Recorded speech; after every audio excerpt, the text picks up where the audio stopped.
12 students. How are you doing? How's everything? This is my presentation on Unit 3, Social, Economic and Political Developments in Ethiopia, 1850 to 1941. Before explaining to you in brief, I want to remind you just to subscribe, to like my video and share to others. That's it. Just in brief, I'll try to make it short. This is a vast portion of all other units, and I'll try to squeeze it in short. And don't expect to read everything, but to give you basic events, okay, related to basic events. Okay, introduction. What's in the introduction? It said this unit discusses the main historical developments in Ethiopia. Okay, this includes long distance trade, people's interaction, the 9th century, power rivalry, consolidating central government, okay, between the time of Theodros and the days of Emperor Minilik, the shift of the political center from the north to Shah, territorial expansion, external relations, challenges and threats, and the victory of Adwa. In addition, a religious doctrinal difference within the Ethiopian Orthodox Church, the birth of Eritrea, birth of Djibouti as French colony, the power struggle among the ruling elite, the Italian aggression on Ethiopia, and finally the patriotic resistance. Okay, 3-1, long distance trade and people's interaction in Ethiopia, factors for the revival of the long distance trade here to be discussed. You know, something when we say revival, it is just giving us a clue that there had been long distance trade earlier. So because of one thing in this regard, the Manama Savant had disrupted Ethiopian long distance trade. Now it's time to recover, to revive. What were the factors? One factor was the establishment of monarchical system among the southwestern Oromo regions, especially the five, like Limuindaria, Jimma, and the three Gs. Three Gs meaning that Gomma, Gumma, Gera, the five Oromo Give states, okay, welcomed a monarchical system, ignoring or quitting, stopping exercising the Gada system. That was one reason. The other was at the beginning of the 9th century, there were intense regional feudal wars that could be an obstacle to the smooth conduct of trade, although the period was apparently unstable and unsafe for the smooth conduct of commercial activity. Trade improved from time to time. This relates with the growing interest of the Egyptians, and they did it. So Red Sea trade revived as a result of the Egyptian conquest of South Arabia. The other was new political development along the Red Sea coasts and Arabia by the turn of the 9th century, strengthened peace and order and increased the importance of the Red Sea as a very important channel of trade. Okay, these three factors were factors for the revival of LDT, or long distance trade in Ethiopia. Here tried to sketch a map of Ethiopia and show these trade lines, trade routes and markets center. Here is basics of the basic. Here is Somalia. Now here is our Ethiopia. Okay, so what you have to bear in mind is this part of Ethiopia, what's called southwestern region of Ethiopia, was the major source of Ethiopian export items. And of this large portion of Ethiopian territory, okay, you will find what is called Kaffa here, bordering Kenya, Kaffa, with its capital city, Bonga. It was from Bonga that the two major lines we have. One is stretching along this and entered Gondar, from Gondar Adwa, from Adwa Asmara, and then Massawa, Tsua. This is Red Sea. This is Red. And the other stretched from Bonga still, the capital, to Sodogragi, then Shah, Ankobar, Aliyamba, Rogi, then to Harar, then to Zeda and Barbara. These were the two major Ethiopian trade routes, okay? Based on this, it says one of the main caravan trade routes started from the Gibe region and led to Asandawo, that is Walaga in Gudru, Walaga. The Asandabo market was a place which served as a point of contact for people between the Aba and the Gibe. You can read such things. I just try to skip it. You can read the basic points. I'm trying to help you catch up the basic points. From Asandabo, it goes along the way to Basso in Goja. From Basso, it goes to what is called Gondar, okay, Gondar area, as I have sketched on the map. From Basso Market, it goes to Darita. Darita is in Begemder. Begemder meaning a provincial name whose capital city is Gondar. The surrounding area is called Begemder. And then to Gondar, from Darita to Gondar city. At Gondar, the route was divided into two, as I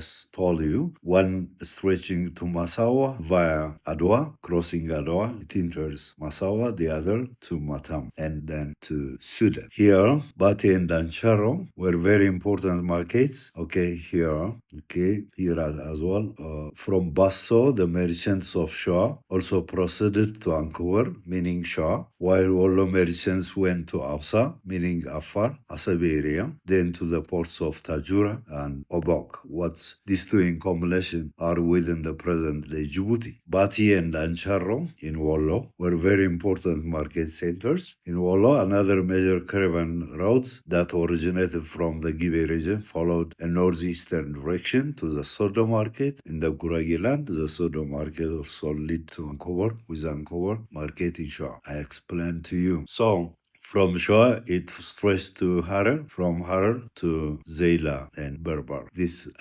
you can understand the ways Bonga, Kejima, Saka, Sanlau, Gondar, Matam. Yeah, identify the three major trade lines. Trade items, slave trade. Throughout the 9th century, the major trading items, including ivory, civet, it's a wild cut relic, okay, gold, wax, relics of honey making, remnants of the Tej, animal skins, and slaves. By the last quarter of the 9th century, coffee also became one of the important commodities. Coffee is included there. Okay, we included here coffee. Slaves, okay, we said that slaves became the major Ethiopian export item. In the ancient times, slaves from Ethiopia were exported both to the Sudan and Arabia. The well-known slave ocean markets were Yejub, Gojam, Abdullah Rasul, in Shah, Ali Yamba. Okay, better read. Okay, I have just to be selective. As some Christian merchants, as far as the merchants were concerned, although there were also some Christian merchants, the majority were Muslim traders from northern Ethiopia, known as Jabar.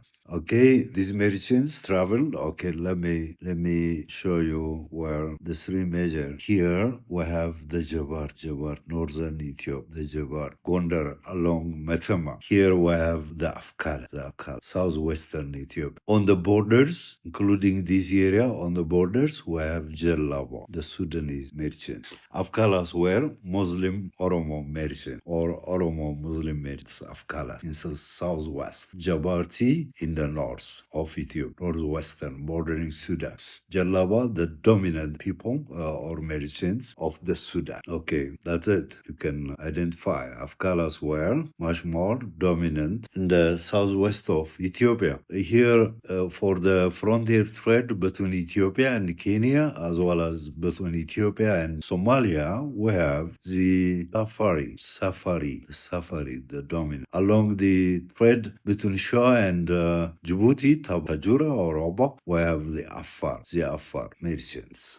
Okay, just that's enough. By the way, we have to identify who Nagadras. Here it is. Head of here is the head of the caravan merchant. Head of. Maybe it took them like 3 months, 6 months once dislocated or departed from their home, their house. They went out loading their horse or mules or donkeys or camels. Okay, they move on. So during this long journey, they were instructed by Nagadras as group leader. Nagadras, Nagade Ras. Okay, head of the Nagade, that's leader of the Nagade to me. Okay, what important is here, I think the caravan trade, meaning caravan trade, long distance trade, especially is very clearly observed in the north of African continent, along around the Maghreb region, Morocco, Tunisia, Algeria. Caravan trade was frequent. Caravan, long distance trade, caravan. Okay, this is the political history of Ethiopia. 3-2 power rivalry and consolidating central government from the time of Emperor Theodorus to power until the days of Emperor Menelik. Beginning from the 1769 and lasting through the middle of the 9th century, Ethiopia experienced a period of intense regionalism. This is too many. In short, once U.S. was murdered, assassinated by Ras Mikael Sohor was invited by the Tegem and Huab, Ras Mikael to come from Tigray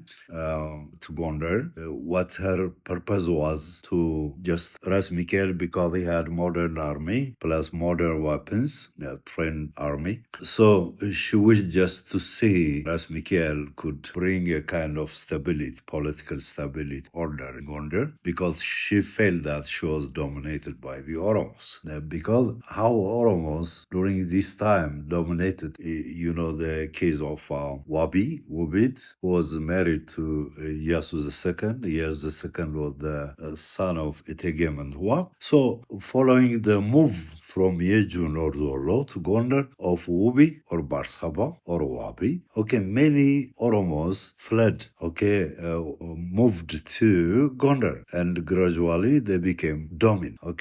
Following that, Ras Mikael, because of the disagreement with Iyoas, who was the grandson of Mentua, or the son of Iyasu, the second, he murdered him, and the days of Iyoas in 1769 marked at the beginning of the Zemsaf, or regionalism started. The Yejurasus, Ras Bithodets, meaning that regional lords, who dominated now Gondar Palace, Gondar politics, became had dominated Ethiopian politics from this, as I said, until this. This was the period of Zaman Asaf. The Yeju rulers, who were also known as Warashe, were Amarized Oromos with a Muslim background. They took the title Aras Bithoded, and most of them used Debre Tabor as their capital. Nevertheless, the Yeju races could not bring lasting peace and unity within Ethiopia. The period from this to this, which is commonly known as Zaman Mesafint, or era of the princes, was a time when not only the power of the Solomonic kings was thoroughly weakened, but it was also a period when the Ethiopian Orthodox Church was torn by the religious doctrine controversies. Let's see to what says in general,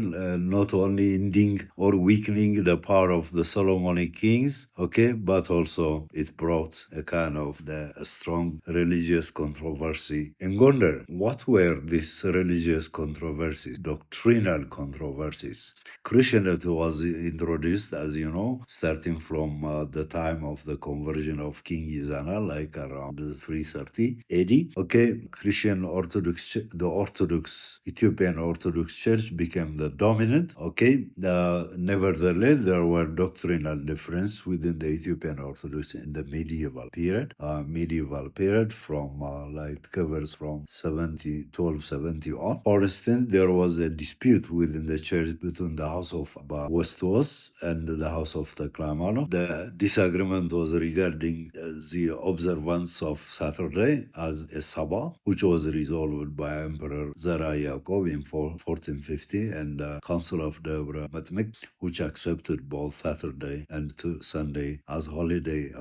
This was in favor of the two, in the real sense, as holidays of the week. And this problem was resolved by Emperor Zara Yaakov. One group within the house of the group of Abba Wastios, and the other Abba Teklaiman, Abuna Teklaim, House of Teklaim.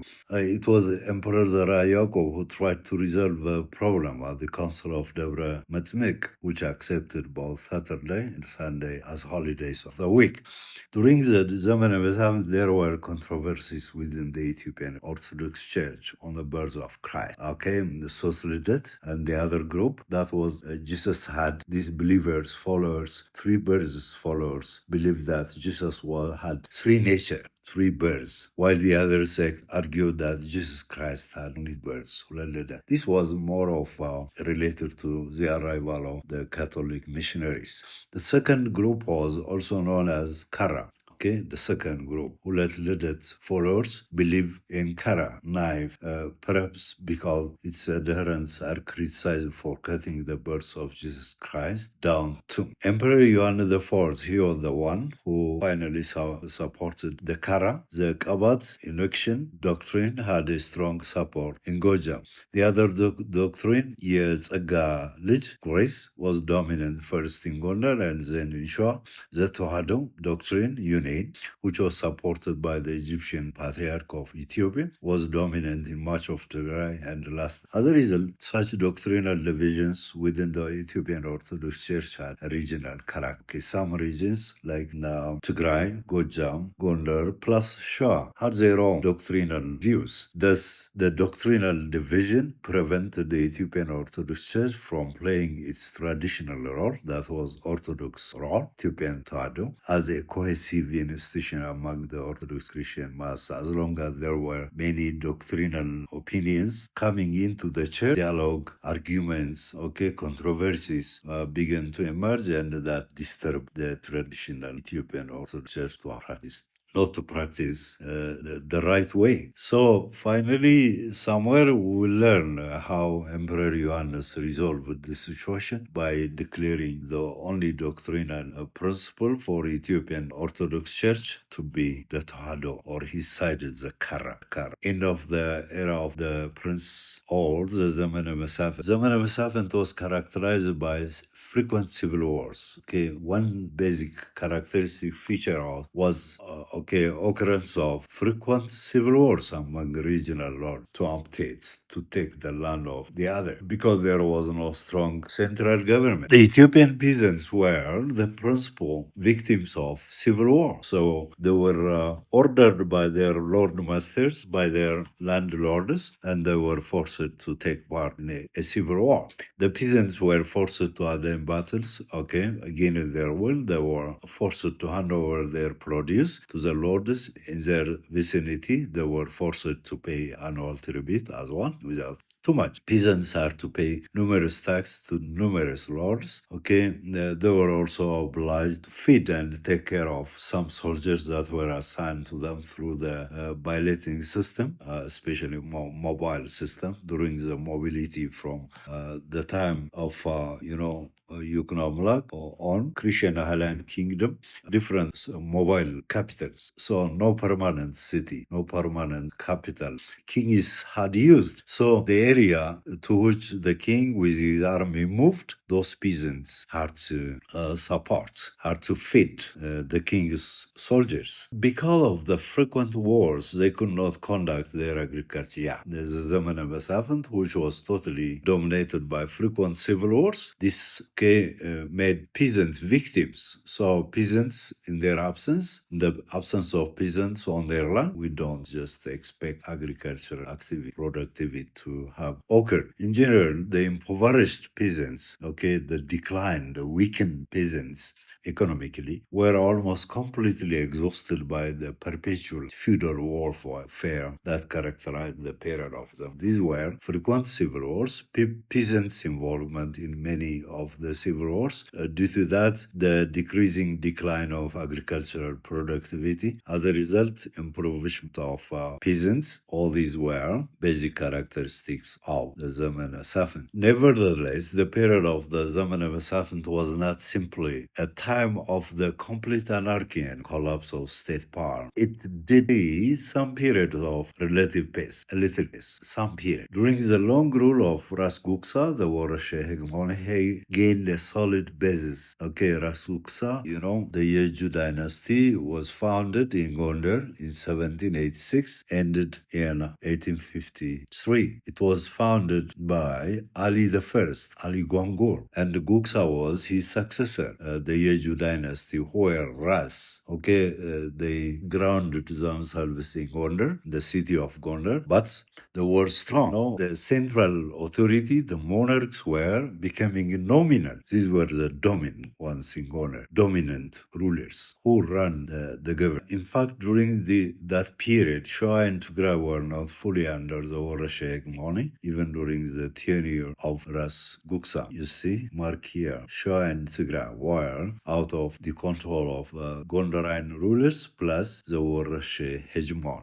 Moreover, Yeju lords contributed to the survival of the institution of the weakened monarchy. They contributed a lot. The works of travelers of the period are not only stories of decline and destruction. Their accounts also show some positive developments. Therefore, the period needs additional research. So what means Zaman Masafint had to be researched in detail. As we have seen already during the Zaman Masafint, central government was greatly weakened, meaning that monarchs were there, but they became nominals, like what's called at the time of Johannes III. Central government of Gondarian area, Gondar city area, was highly weakened. The Ethiopian Orthodox Church also faced serious doctrinal divisions we have discussed before. The country lacked no peace, no stability. The peasantry suffered more than any other section of Ethiopian society. Not merchants, not other section of the society, but the peasants suffered a lot, more than any other section of males. In order to solve this problem and reunite the country, a young man named Kasa Haile rose against the Warashe dynasty in four major battles. The young Kasa defeated the powerful regional lords.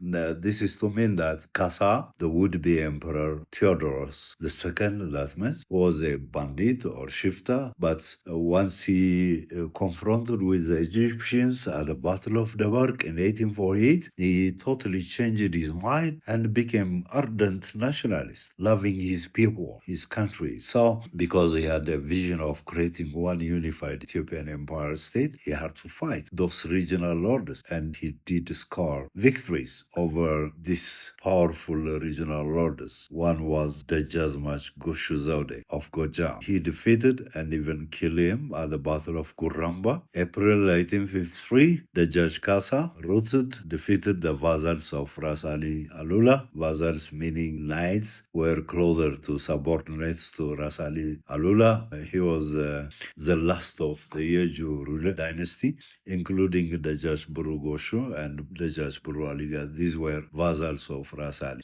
They were defeated by the Judge Kasa at the Battle of Gorgora Bichen.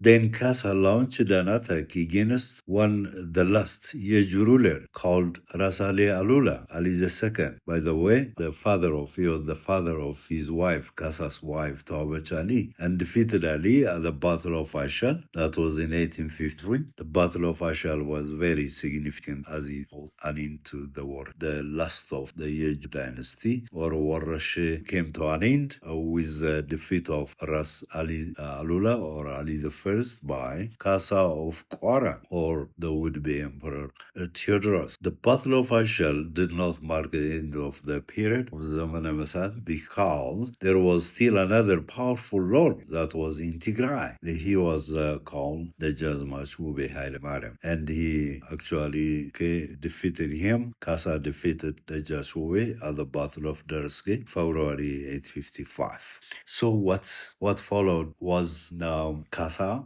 had to crown himself as Ethiopian emperor, as king of kings of Ethiopia, having the blessing from Abuna Salama. Kasa officially became the emperor of Ethiopia, centering at Gondar. Emperor Theodorus II attempted to introduce several important reforms. One basic thing what I want to tell you is Emperor Theodorus came up with two major policies. One was a policy of reunification, reunifying Ethiopia. The other was a policy of modernization. So, with regard to introducing central administration and the creation of national army to prepare the country for possible foreign and particularly Egyptian aggression, he organized his army even to the extent he had owned like 60,000 soldiers, an army of 60,000 soldiers who came because he knew that there were foreign aggressions, so he was capable of or understanding. Just he had the aware of the value of military training, military discipline, and proper firearms. He gave focus on these three things. He got this lesson while he was a rebel, as I have told you, at the Battle of Debark in 1848. For the first time, this was the battle in which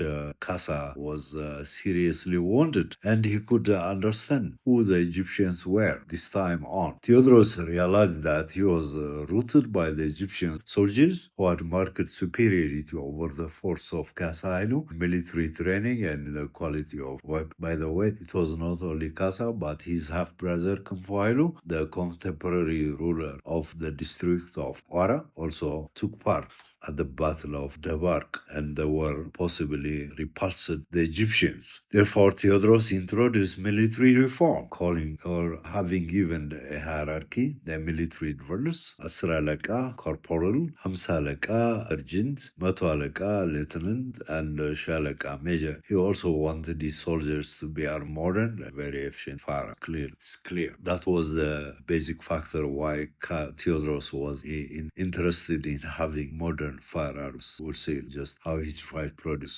Sebastopol. Emperor Theodorus II launched campaigns against Walla, Gojam, Shah to unite Ethiopia. He punished those who tried to resist him. Especially his punitive measures were not limited to his adversaries. Theodorus also punished his own soldiers to enforce strict military discipline.